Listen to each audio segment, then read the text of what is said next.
प्राथमिक आरोग्य केंद्र आलियाबाद येथे जागतिक हिवताप दिन उत्साहात साजरा करण्यात आला। यावेळी नागरिकांमध्ये हिवताप या आजाराबाबत जनजागृती करण्यात आली। कार्यक्रमादरम्यान वैद्यकीय अधिकारी डॉक्टर मनीषा मोहिते यांनी हिवतापाचा प्रसार, त्याची लक्षणे, प्रतिबंधक उपाययोजना तसेच वेळेवर उपचार घेण्याचे महत्त्व याबाबत सविस्तर मार्गदर्शन केले।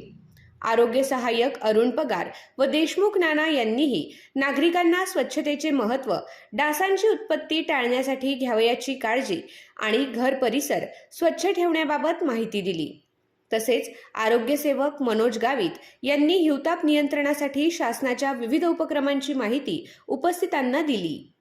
जागतिक हिवताप दिनाचा उद्देश म्हणजे मलेरिया सारख्या जीवघेण्या आजाराविषयी जनजागृती करणे, त्याचे प्रमाण कमी करणे आणि हिवताप मुक्त समाज निर्माण करण्यासाठी सर्वांनी एकत्रित प्रयत्न करणे हा आहे। या अनुषंगाने कार्यक्रमात आशा कार्यकर्त्यांची उपस्थिती लक्षणीय होती। गावातील नागरिकांनीही मोठ्या संख्येने सहभाग नोंदवून उपक्रमाला उत्स्फूर्त प्रतिसाद दिला। या कार्यक्रमामुळे नागरिकांमध्ये हिवताप प्रतिबंधाबाबत जागरूकता वाढण्यास मदत होणार असल्याचा विश्वास आयोजकांनी व्यक्त केला।